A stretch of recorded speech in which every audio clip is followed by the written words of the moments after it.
Hello, hai, salam damai dalam nama Tuhan kita Yesus Kristus. Salam damai kepada semua jemaat PCS Kabatasan secara khususnya. Dan juga salam damai dalam nama Tuhan kita Yesus Kristus. Salam kepada semua jemaat Kristen di seluruh dunia, terutamanya di Sabah, di daerah Pitas, dan di Kampung Kabatasan. Baik, hari ini hari Sabtu dan esok adalah hari Ahad. Sepatutnya kita beribadah di gereja masing-masing, terutama untuk PCS Kabatasan. Tetapi pada hari ini kita hari keempat di dalam perintah kawalan pergerakan yang telah diwartakan oleh Kerajaan Malaysia kepada seluruh rakyat Malaysia, termasuk juga apapun agama, apapun budaya, tradisi, suku bangsa. Kita terikat dengan undang-undang yang telah diwartakan oleh kementerian dan undang-undang yang telah diwartakan oleh Kerajaan Malaysia. Oleh itu, semua jemaat adalah dilarang untuk berkumpul di dalam gereja.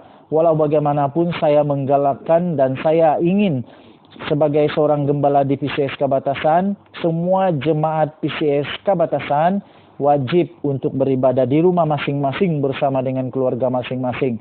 Saya telah berkongsi bagaimana liturgi yang boleh digunakan untuk ibadah singkat bersama dengan keluarga masing-masing. Oleh itu saya ingin berkongsi firman Tuhan pada malam ini sebagai santapan rohani, sebagai pengganti kepada khotbah pada hari esok. Kamu boleh lihat, kamu boleh tonton video ini sekarang ataupun pada hari esok. Baik, saudara yang dikasihi di dalam nama Yesus Kristus, hari ini hari keempat kita sudah bersama-sama memberikan kerjasama kepada Kerajaan Malaysia. Dengan itu saya memohon juga sebelum saya mulakan firman Tuhan, semoga semua jemaat PCS Kabatasan, semoga semua jemaat di seluruh dunia, di PCS Malaysia terutamanya, agar menjaga keluarga dan diri sendiri. Jaga keluarga, diri sendiri dengan baik, karena itu adalah perintah daripada Tuhan yang saya akan kongsikan sebentar lagi. Dan selain daripada menjaga diri sendiri dan kita mengikut perintah daripada pemerintah negara Malaysia, kita juga pastinya sebagai umat Kristen, kita wajib untuk berdoa dan percaya 100% kepada Tuhan Yesus Kristus. Sebelum kita mulakan, mari kita berdoa bersama-sama. Bapa di sorga, Tuhan Yesus, kami mendengar firman-Mu. Tuhan Yesus memberkati supaya firman-Mu ini akan meresap ke dalam hati kami masing-masing. Saya mengundang Roh Kudus-Mu Tuhan untuk bekerja di dalam firman ini. Semoga melalui online ini Tuhan, semua jemaat dapat diberkati. Berkati hamba-Mu yang akan berbicara, semoga lidah-Mu akan berbicara melalui hamba-Mu ini Tuhan. Roh-Mu yang bekerja, dalam nama Yesus kami berdoa. Amin. Saudara yang dikasihi di dalam nama Tuhan kita Yesus Kristus, sebelum saya mulakan, kita pastinya tertanya-tanya mengapa ada COVID-19 di dunia ini. Mengapa perlu ada penyakit wabak ini di dunia ini?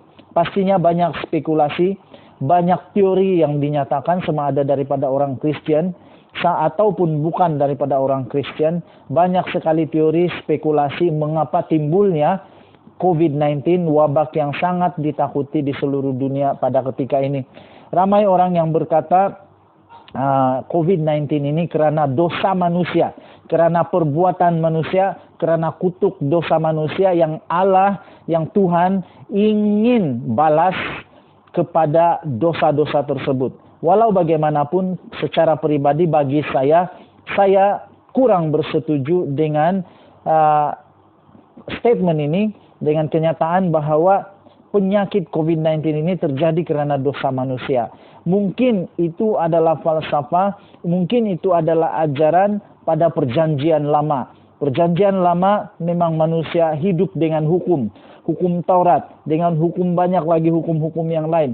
Tetapi selepas kelahiran Yesus Kristus, selepas Yesus dilahirkan dan mati di atas kayu salib, manusia bukan hidup di dalam hukum, tetapi kita hidup di dalam kasih Tuhan Yesus Kristus, anugerah kasih dalam Tuhan Yesus Kristus. Oleh itu saya percaya COVID-19 bukan dihadirkan, bukan wujud kerana untuk menghukum dosa manusia, tetapi wujud kerana memang sebagai satu senjata, alat daripada iblis untuk mengganggu-gugat umat Kristen, untuk mengganggu-gugat umat manusia, untuk mengganggu semua kehidupan manusia di dunia ini supaya meninggalkan Tuhan. Itu saya percaya. Tapi kalau dikatakan sebagai karena dosa manusia, saya kurang setuju. Karena bagi saya, Yesus telah mati di kayu salib untuk mengambil kutuk manusia itu. Karena Yesus mati untuk memberi anugerah kehidupan kepada manusia. Yesus mati karena memberikan kehidupan yang bahagia kepada manusia. Yesus sendiri mengatakan, aku datang untuk orang sakit. Aku datang untuk menyelamatkan yang tersesat. Bukan untuk menghukum, tetapi untuk menyelamatkan. Oleh itu, karena itu, saudara yang dikasihi dalam nama Yesus, saya percaya Yesus adalah Allah yang penuh dengan kasih. Yesus bukan Allah yang kejam. Yesus bukanlah seorang Allah yang menghukum. Karena itu, kita percaya bahwa Yesus sentiasa mau menyelamatkan umat manusia. Tuhan Yesus Kristus adalah Tuhan yang penuh dengan belas kasihan.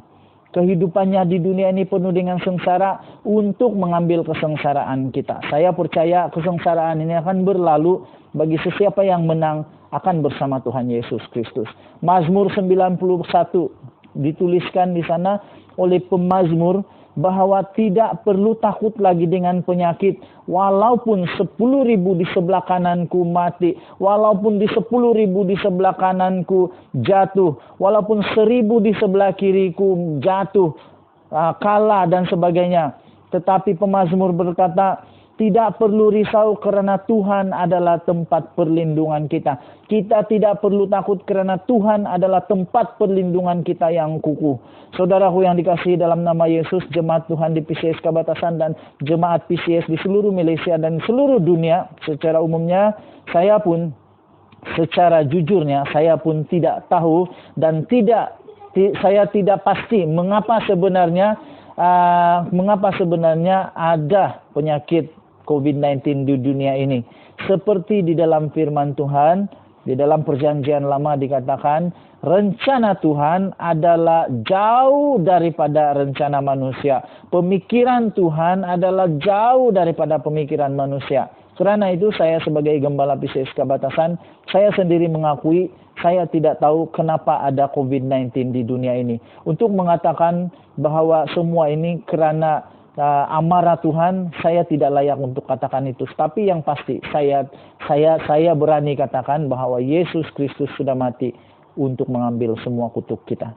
Karena itu Yesus mengasihi kita. Saudara yang dikasihi dalam nama Yesus, ketika dikatakan COVID-19, kalau saya katakan hari ini COVID-19, semua orang risau. Semua orang takut. Bagaimana kalau saya katakan begini? COVID-19 sudah menguasai semua dunia, seluruh dunia, semua kampung sudah ada COVID-19. Pastinya semua orang takut, risau, bersiap sedia. Tetapi bagaimana kalau saya katakan Tuhan Yesus hampir sudah mau datang, bersiap sedialah. Orang buat tidak tahu saja, orang buat dono, orang buat sambil lewat. Tetapi kenapa orang sangat takut dengan COVID-19? Tapi orang tidak pernah takut kalau Yesus mau datang untuk kali kedua untuk mengangkat mereka yang percaya, untuk menghakimi, untuk juga mengasihi dan membawa kita pulang ke rumah Bapa. Kenapa kita tidak perlu bersiap sedia?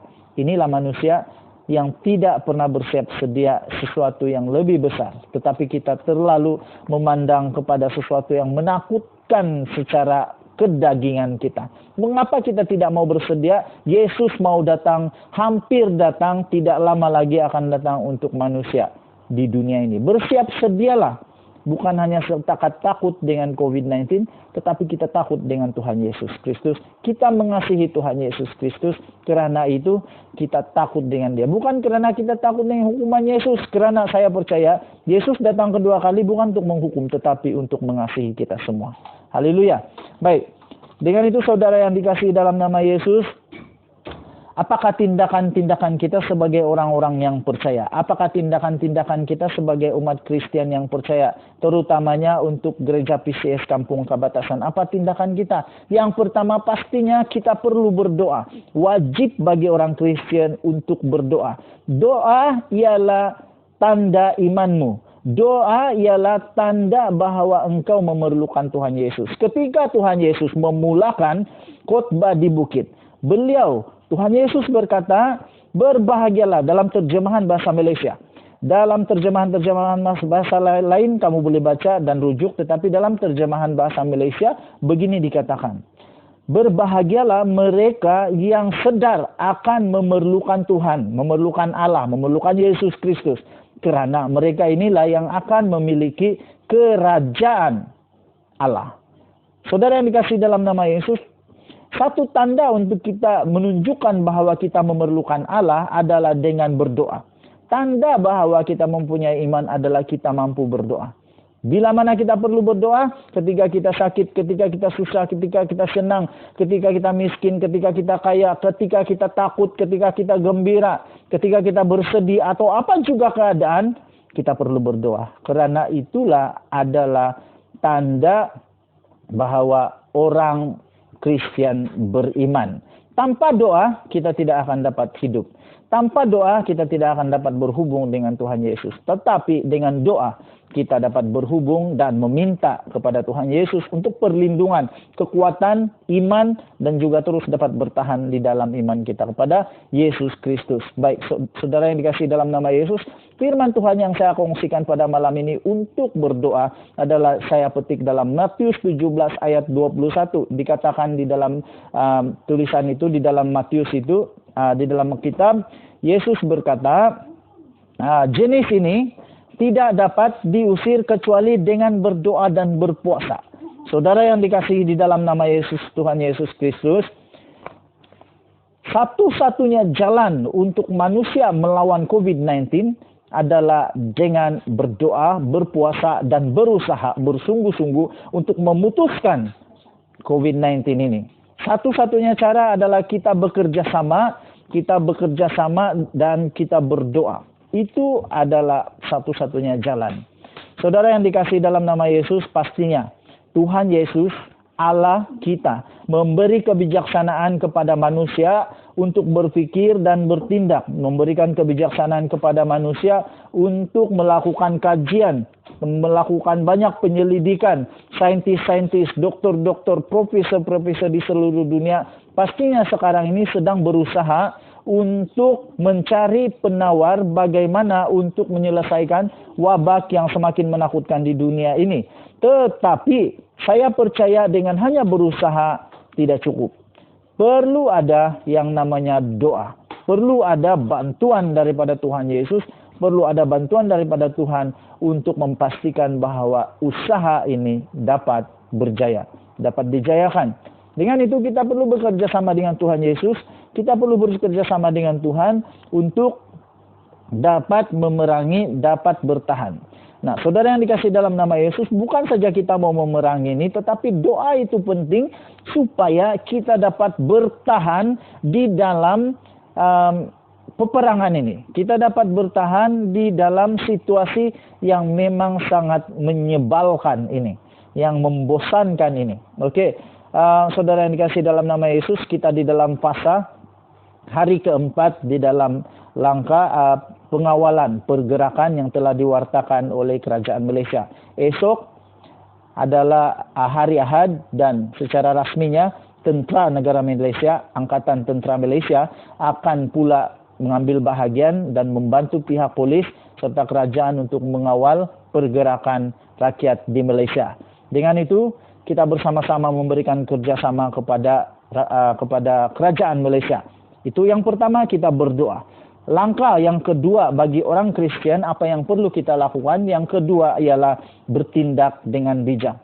Kita perlu bertindak dengan bijak. Jangan terlalu ingin menunjukkan bahwa kita ini beriman sehingga kita lupa bahwa firman Tuhan mengatakan iman tanpa perbuatan adalah mati. Iman kita menyatakan kita percaya Yesus boleh menyembuhkan penyakit-penyakit. Betul, saya setuju itu. Tetapi kebijaksanaan yang diberikan oleh Tuhan juga perlu dilakukan untuk menunjukkan iman itu. Yaitu bagaimana kita mengelak daripada dijangkiti. Kita menjaga kesehatan. Kita mengelak daripada dijangkiti. Elakkan daripada tempat-tempat yang tidak sepatutnya. Itu adalah iman kita. Iman tanpa perbuatan adalah sia-sia. Oke, dengan itu yang pertama, sebagai langkah untuk bertindak dengan bijak adalah kita menturuti perintah daripada pemerintah. Di dalam Roma pasal 13 ayat yang pertama, dengarkan dengan teliti, kamu boleh baca. Roma pasal 13 ayat yang pertama. Setiap orang harus takluk kepada pemerintah yang ada di atasnya, sebab tidak ada pemerintah yang tidak berasal dari Allah. Ini kata Rasul Paulus. Sesiapa yang melawan pemerintah, dia melawan ketetapan Allah. Nah, saudara yang dikasihi dalam nama Yesus, kita ketepikan seluruh politik, kita ketepikan segala falsafah politik, pemahaman politik, segala apapun yang kita percaya tentang politik dan sebagainya, ketepikan itu dulu. Karena yang penting sekarang adalah kita memberikan kerjasama kepada pemerintah. Jangan melihat mereka daripada politik A, B, C atau D, tetapi kita melihat bahwa mereka adalah pemerintah yang telah diberikan amanah oleh Tuhan Yesus Kristus untuk memimpin kita sebagai rakyat di dalam negara Malaysia. Oleh itu, sebagai rakyat dalam negara Malaysia, seperti tulisan Rasul Paulus kepada jemaat di Roma, kita harus menghormati, kita harus mengikuti, kita harus sentiasa takluk kepada pemerintah. Undang-undang, terutamanya undang-undang yang baik, itu harus dan wajib untuk dituruti. Dengan itu, kepada semua jemaat PCS Kebatasan, sebagai Bapa Rohani kepada jemaat ini, saya mewajibkan semua jemaat PCS Kebatasan untuk sentiasa takluk kepada pemerintah negara kita dan negeri Sabah, serta di dalam kampung Kebatasan, MPKK, ketua kampung dan juga daripada KRT Kebatasan. Sila berikan kerjasama, kerana ini adalah tuntutan daripada Alkitab untuk kita takluk kepada pemerintah. Jangan ambil enteng, jangan ambil remeh, dan jangan memandang rendah kepada arahan ini. Pastinya mereka telah membuat kajian yang mendalam sebelum mereka mewartakan satu arahan, larangan, terutamanya yang melibatkan akta-akta, yang melibatkan sehingga menyusahkan menyusahkan penduduk. Ini bukan untuk menyusahkan kita, tetapi untuk memberikan kita keselamatan keluarga, kesehatan keluarga, diri sendiri dan orang lain. Oleh itu, kita sentiasa memberikan kerjasama kepada pemerintah. Nah, saudara yang dikasihi dalam nama Yesus, yang kedua, kita bertindak secara bijak adalah dengan kita menjaga kesehatan. Di dalam 1 Korintus pasal yang ketiga, ayat 16 dan 17 dikatakan, tubuh kita adalah bait Allah dan kita wajib untuk menjaga bait Allah ini secara rapi.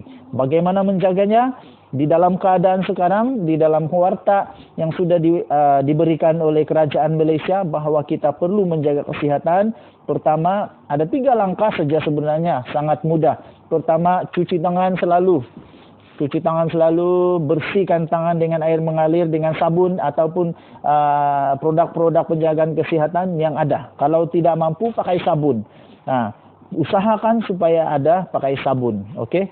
Yang kedua, senang juga, yaitu sentiasa mandi. Jaga, banyakkan, kerapkan mandi.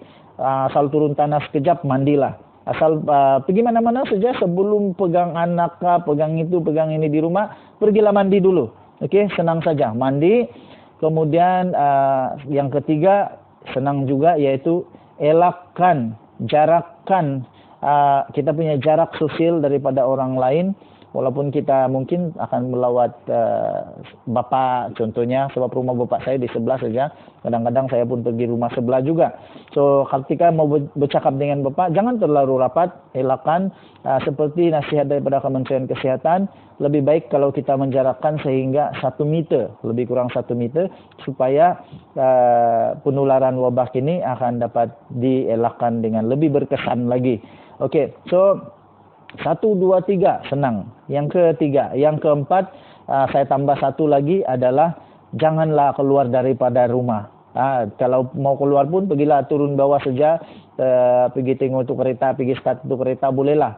Tapi maksud saya ialah tidak perlulah untuk ke kedai kalau tidak terlalu perlu. Kalau masih ada makanan di rumah, makan saja di rumah. Tidak perlulah pergi melawat kawan ke, pergi balik kampung, pergi bercuti. Tidak perlu, okey? So, stay at home kerana kita perlu memberikan kerjasama kepada pemerintah Malaysia. Oke, itu yang kedua. Yang terakhir adalah bagaimana kita bertindak dengan bijak. Yang terakhir adalah kita bertahan di dalam penderitaan.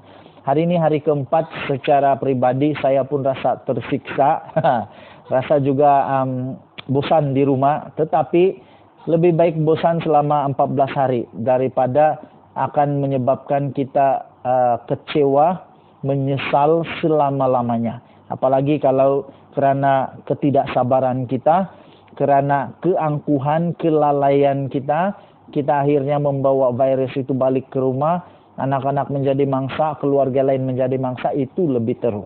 Jadi teruskan bertahan di dalam penderitaan, sebab dalam 1 Petrus ayat 4, 1 hingga 6, saya kongsikan firman Tuhan ini melalui Alkitab di dalam terjemahan bahasa Indonesia. Saya kongsikan, saya bacakan yang ini karena saya pikir ini sangat penting. 1 Petrus 4 ayat 1 sampai 6. 1 Petrus 4 ayat 1 sampai 6. Hidup bagi Allah. Saya bacakan dalam terjemahan bahasa Indonesia. Jadi karena Kristus telah menderita penderitaan badani, kamu pun harus juga mempersenjatai dirimu dengan pemikiran yang demikian. Kerana barang siapa telah menderita penderitaan badani, ia telah berhenti berbuat dosa. Supaya waktu yang sisa jangan kamu pergunakan menurut keinginan manusia, tetapi menurut kehendak Allah. Sebab telah cukup banyak waktu kamu pergunakan untuk melakukan kehendak orang-orang yang tidak mengenal Allah. Kamu telah hidup dalam rupa-rupa hawa nafsu, keinginan, kemabukan, pesta pora, perjamuan minum, dan penyembahan berhala yang terlarang. Sebab itu mereka heran bahwa kamu tidak turut mencemplungkan diri bersama-sama mereka di dalam kubangan ketidaksenonohan yang sama, dan mereka memfitnah kamu. Tetapi mereka harus memberi pertanggungjawaban kepada Dia itu huruf besar, yang telah siap sedia menghakimi orang yang hidup dan yang mati. Itulah sebabnya maka Injil telah diberitakan juga kepada orang-orang mati, supaya mereka sama seperti semua manusia dihakimi secara badani, tetapi oleh Roh dapat hidup menurut kehendak Allah. Baik, saya ambil di dalam ayat 1 dan sampai ayat 3 saja, yaitu kerana Yesus juga telah menderita penderitaan badani, kerana itu kita juga akan menderita penderitaan badani. Dan kita mengambil peluang daripada perintah untuk menghadkan pergerakan ini, untuk membaca Alkitab, dan kita ambillah masa ini untuk berdoa bersama keluarga. Kita ambil masa ini untuk bersama-sama dengan anak-anak yang tidak pergi ke sekolah, untuk merapatkan lagi hubungan bersama dengan mereka. Satu yang saya pasti adalah dengan COVID-19 ini manusia semakin dekat dengan Tuhan. Haleluya. Itu pasti. Apabila ada COVID-19, semua manusia mulai berdoa. Semua manusia mulai takut, dan satu-satunya perkara yang mereka suka sebut adalah berdoa. Puji Tuhan. Kerana di dalam gereja PCS Kabatasan, garuk dulu. Di dalam PCS Kabatasan, jemaatnya memang rajin untuk pergi beribadah. Saya suka dengan semangat mereka untuk pergi beribadah. Tetapi kerana ada larangan, kita mengambil bahagian di dalam kebertanggungjawaban ini. Kita tidak perlu berkumpul, tetapi berdoalah di rumah. Tunjukkan bahwa bukan ketika kita disuruh pergi ke sembahyang, tidak mau sembahyang. Ketika dihalang mau pergi sembahyang, kita beria-ia untuk pergi sembahyang. Buktikan bahwa dimanapun kita berada, kita tetap boleh sembahyang. Dimanapun kita berada, kita tetap berdoa. Dimanapun kita berada, kita tetap takut akan Tuhan. Dimanapun kita berada, integriti kita kepada Tuhan Yesus Kristus adalah tepat. Bukan kerana ada COVID-19 kita berdoa, tetapi kerana kita perlu berdoa. Kerana kita perlu untuk menunjukkan iman kita. Kita perlu untuk menunjukkan bahwa kita sedar memerlukan Tuhan Yesus Kristus. Dengan itu terima kasih kerana bersama-sama di dalam video ini. Begitu saja khotbah pada malam ini yang saya tujukan khas untuk PCS Kabatasan dan seluruh PCS di seluruh Malaysia, dan semua umat Kristen di seluruh dunia. Tuhan Yesus memberkati, kita jumpa lagi. Bye-bye.